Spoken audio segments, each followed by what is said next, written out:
Have no fear, students. Because I am here.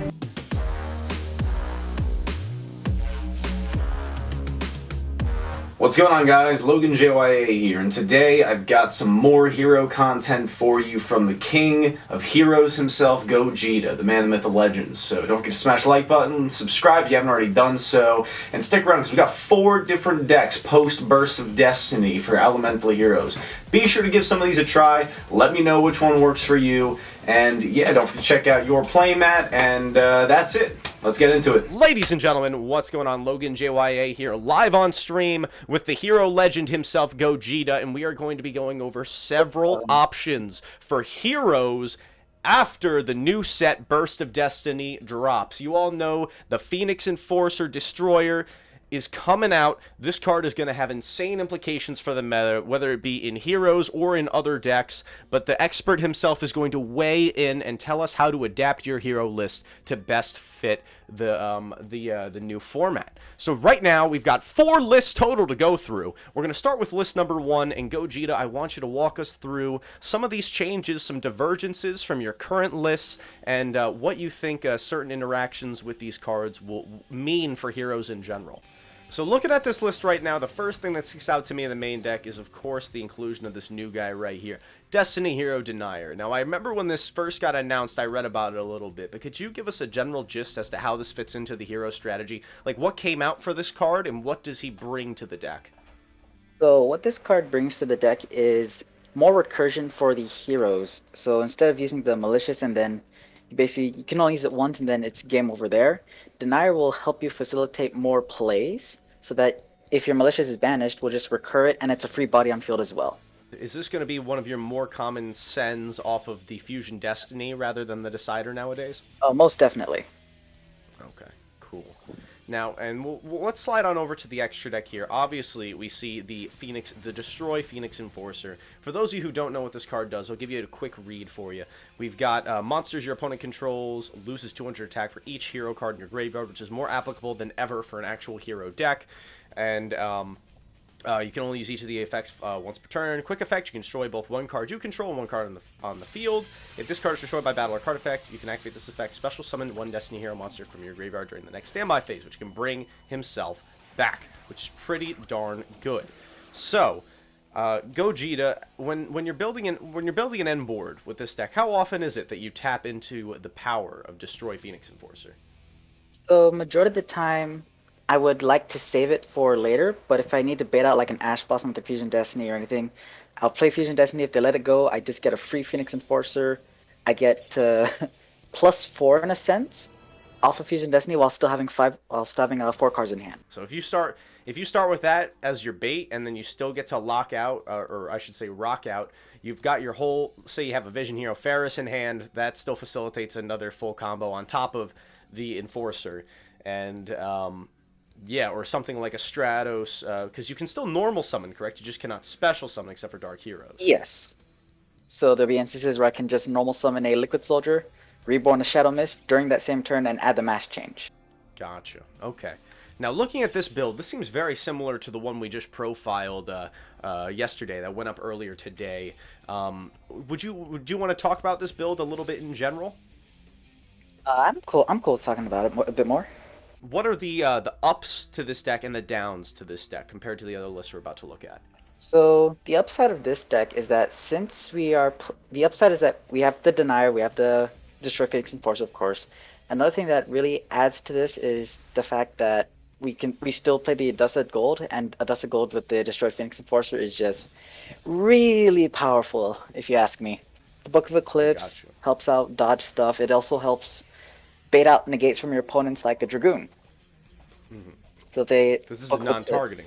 Yep, non-targeting, ultimate conductor.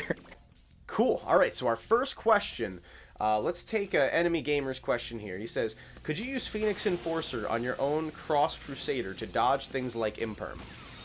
The answer to that question is yes. So if you activate Cross Crusader and you have Destroy Phoenix Enforcer on field and your opponent attempts to activate Imperm on your Cross Crusader, the Imperm needs to have a valid target, so you can just use the Destroy Phoenix Enforcer to pop the Cross Crusader, and if you want, you can pop the Imperm just to like destroy 2 cards, and then your Cross Crusader will still resolve, summoning a hero from Destiny hero from grave.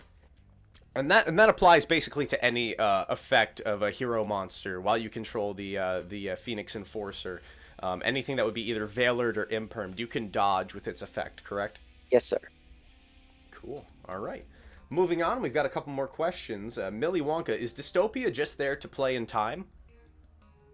Yes, because if I summon him, I burn him for 11, and if Destroy Phoenix Enforcer is popped, I can bring back Dystopia again to burn for another 11, and then Cross Crusader will be summoned to summon out Dystopia again to burn for a total of 33, which is kind of funny.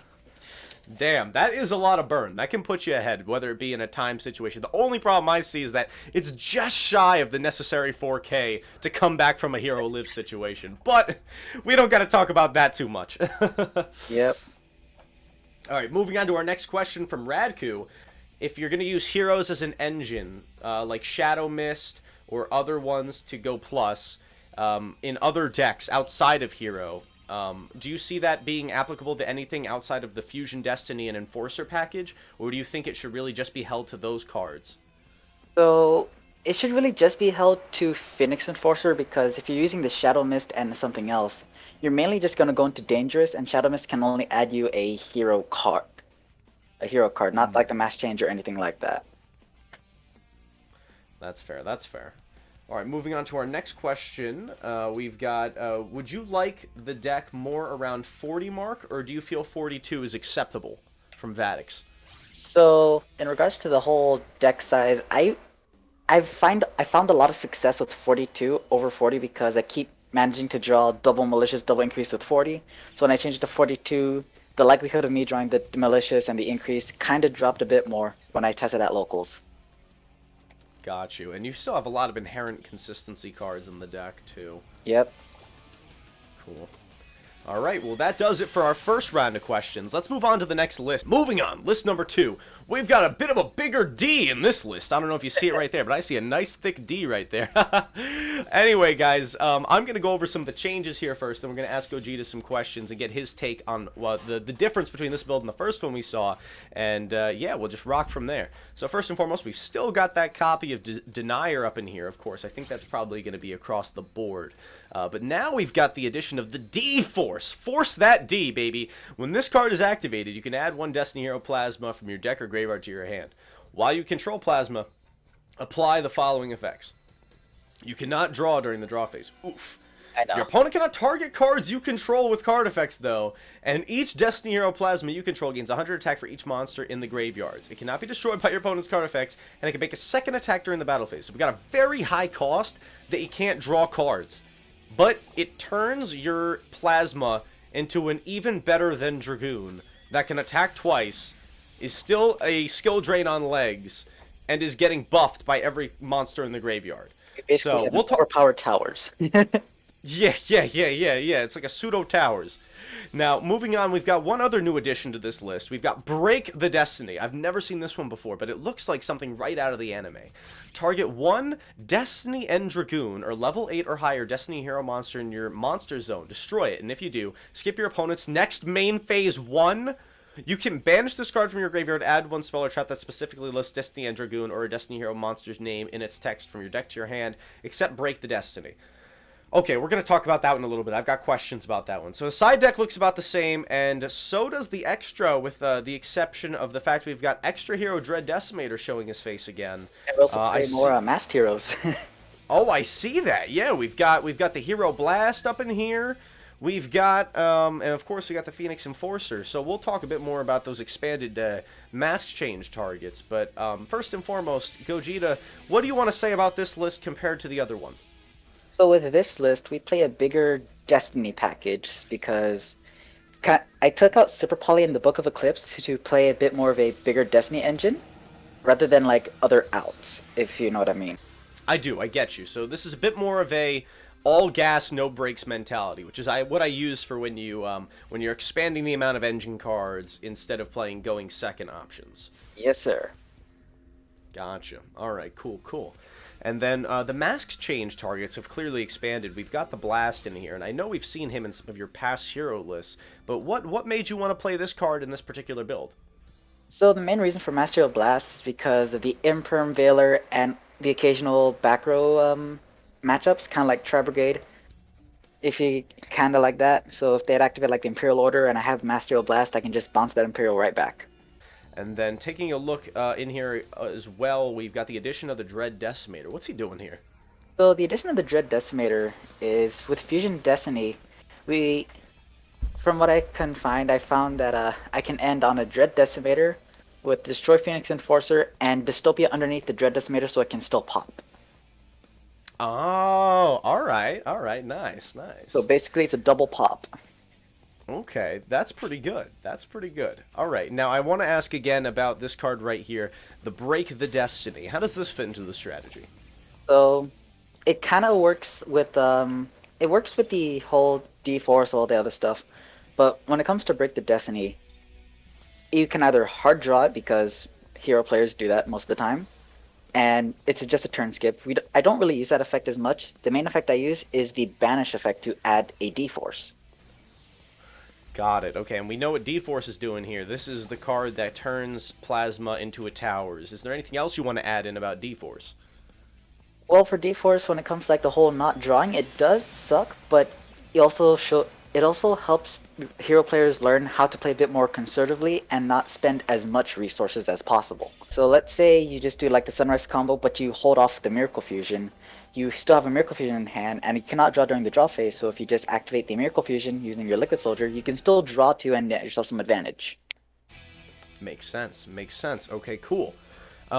Besides that, anything else you want to say about this list before we move on to viewer questions? The one last thing I'd like to add about this list is you can see Decider's back in here. Oh yeah, I didn't notice him at first. What's he doing here? Oh, he's just a burn for 16 now. Alright, fair enough. Just expanding the engine out a little bit. Let's move on to some viewer questions, guys. I'm going to read Radku and see if this is a question. In the runnings as a top tier deck, do you think it will be able to overcome its original weaknesses, such as Nibiru or Evenly, with the new support? That's a great question, Radku. Gogeta, what do you think? So, in regards to heroes and whole like Nibiru evenly match, with Nibiru, if we have the Destroy Phoenix Enforcer, we can still activate the effect to chain to Nibiru to destroy itself and like another card, and it'll just float back, and then the Nibiru loses the attack. But if it's like evenly matched, we still have to do the same thing, but that's where the playstyles of heroes comes into play. So if you play really aggressively and vomit out all your materials, you will run into a Nibiru and you will hard lose. It's equivalent to like Dragon Links, like vomiting out every single resources without having a single negate to play through Nibiru. With evenly matched, it's just one of those, okay, I don't have any more comeback after this because you just used up all of your resources to make this big board that can lose to evenly matched. So for that one, it all depends on how you play as a hero deck. No, it's how you play as a hero, period. I like it. All right, we got one more question. I think this should be an easy one for you from Vadix. Why play 3 Vion? So 3 Vion, the reason I play that is because for me personally, Stratos and Vion, those are your two best normal summons in this deck because majority of the time you're going through the Ferris combos, and if your opponent just like shotguns a strike on the Ferris and you have a Vion in hand, you still have access to your Sunrise, Miracle Fusion, Polymerization, etc. plays. Got it. For sure. And if you guys want to see more about that, be sure to check out Gogeta's Hero Combo tutorial, which is on the YouTube. It goes a little bit more in depth about that particular combo line. Moving into list number 3 here. We've got something very similar to the last one from the looks of it, but we've consolidated the list down to 40 cards. Looking in the extra deck, it's looking very similar. I just want to ask, what came out in this build to get it down to 40? So this is made specifically for the people that asked if we can play heroes without the evil heroes. Ah, I see now. I see their absence. Okay. So this one was a bit more budget friendly, right? Yeah. Depending if Destroy Phoenix Enforcer is not like $100. Fair point. So with this one, we still play the same package of the Destiny heroes, but instead of playing the evil hero stuff, we just consolidated to a straight 40 list for people that just want to play a pure 40 hero card deck list. Gotcha. And what came out? What did we put in instead of the malicious bane? I think I see it here, but is it this Master Hero Anki here? Put the Master Anki in placement of him. Gotcha. Okay, you want to talk about this card a little bit? Some people might not be familiar with this one. Sure. So the reason I play the Anki for substituting over the Bane if you don't play the Evil Heroes is because, for one, it can attack directly, but it will do half damage. But the main effect that comes up is destroying a monster by battle and adding a mass change quick play spell from your deck to your hand, which is really good, so you can just turbo out another Dark Lot right then and there. He himself can not only come up for time, but can also apply additional pressure. You can go in, you can clear a monster, you can add a mass change, activate it, summon Darklaw, clear another monster, and then put your opponent under that pseudo floodgate effect. Yep, that's the whole idea with this one. Awesome. Okay.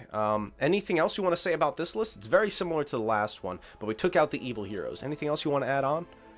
There's really nothing else I can add on to here except for just the Anki and the absence of the evil heroes. This one just stays the same with the whole Destiny package lineup. Gotcha. All right, sounds good. Let's see if we have any questions in chat. Raku said, "Can you make a pure vision hero deck so I can give you a big kiss?" Well, that's kind of sus, bro. But I will ask Gogeta about the viability of a pure vision hero deck. What do you think about something like that? So in regards to the pure vision hero deck, I have yet to fully experiment with just vision heroes on their own, because if it's just vision heroes on their own, I don't think it'll be a good really deck without, like, you know, the Stratos and all the other stuff. Because you're I don't see how you're winning. Weird ones. Yeah. Yeah, I don't see how you're gonna win with just vision heroes. I'll be 100% honest with you. Do you find draw guy not viable this format? Oh, Destiny Hero draw guy? So in regards to draw guy, I mainly don't play him because it also nets my opponent advantage as well in regards to just drawing them. It's a free body, but I just don't like the fact that I just give my opponent a free draw, and it also leads me into a super poly board with Darklaw and the draw guy. Right. It puts you in a bit of a dangerous situation there. You don't want to fall prey to something like a super poly there. Yep. Exactly. All right, cool. Well, what about Celestial? Okay, a question from Memory Abundance. What about Celestial? Okay, so Celestial is a good card in itself, but for me, I do not like to rely on the draw 2, because I'd rather have Decider there to guarantee materials back, like a Stratos, a Vion, a Plasma if it's in there, an Honest Neos. It just gives me a bit more versatility on what to choose rather than letting fate decide. Gotcha. All right, that's fair. Yeah, adding in, edging more for consistency than RDS. Yep. Moving on, we got a question. Randy, good to see you, buddy. Where's my boy Diamond Dude, aka the best hero? I mean, I know that you're kidding, but Gogeta, I will field this to you as a serious question. Would you ever consider playing Diamond Dude, ever? Just for you, Randy, I will make a build with Diamond Dude. Look at that. You should feel honored, brother man. All right, we got a follow-up question from Zamtech1994. Thoughts on Hero, this format? And my friend Zamtech, I think you're really going to want to check out the most recent deck profile posted on the YouTube. That is Gogeta, the player we are talking to right now's September 2021 Hero deck list. So definitely go check that out. But I want to field that to you, Gogeta. Your general thoughts about Hero right now before Burst of Destiny. So heroes in this format, they can put up a fight if you play your cards right. So if you play more aggressively, you have a big monster like Plasma and Darklaw, but it also has the drawbacks of, oh, if you Nibiru me, I might as well just lose. Or it's one of those, how can I put it?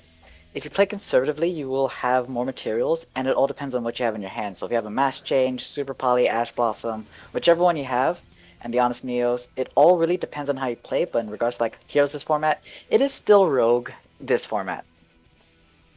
Gotcha. And I'll follow up that question is, do you think that's going to change after the new support comes out? You think we're going to see it creep into those tier 2, tier 1.5 slots? So I'm just going to think of this on the more realistic side of things. I want to say that Heroes are like, oh, I'm going to be the new Triff Gaming, Heroes best deck, let's go. No, it's more than likely going to either stay in Rogue or move a bit higher in either the Rogue category or maybe even like a tier 3 or 2, whichever one's there. Okay, that's a very fair take, and I really appreciate your honesty. Now let's move on, guys. We're going to slide into the fourth and final. I'm very excited to look at this one. I'm already liking what I see, and I see the changes that you made here. But let's just hop right into it. So clearly, we've put the board breakers back in the form of the main deck triple super poly. But that's come with the trade-off of that we had to change the extra deck a little bit here. Do you want to talk about some of these changes real quick, and what are the benefits and drawbacks? So this is the second deck list that does not use the Evil Hero package as well.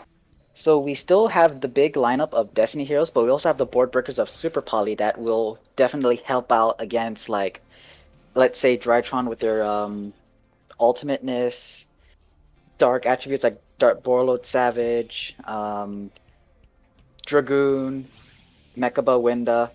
It's all just for like versatility with the Super Poly, and without the use of Adusted Gold, we also stay within the 42 card slot with the big Destiny Hero package. Got it. Right. Okay, and let's take a look down at the extra deck once again. So things that changed from our last list here. We don't have Blast in here, but we do have Starving Venom Fusion Dragon to go right along ahead with the Super Polymerization.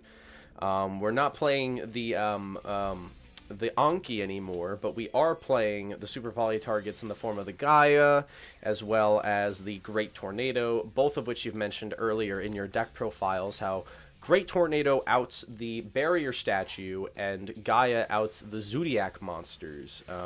This is going to be a bit of a random question, but I'm curious to ask, what is the weirdest card you've ever Super Poly'd with? The weirdest card I guess the weirdest thing that I've Super Poly'd with Heroes was, this card is not in the deck, but I fusion summoned it to Mud Dragon of the Swamp using my Ash Blossom and my opponent's Sunlight Wolf. Yo, nice. Same attribute, different types, baby. Get the job done. Yep. Is Dominance not run in Heroes anymore? I don't really see Dominance played.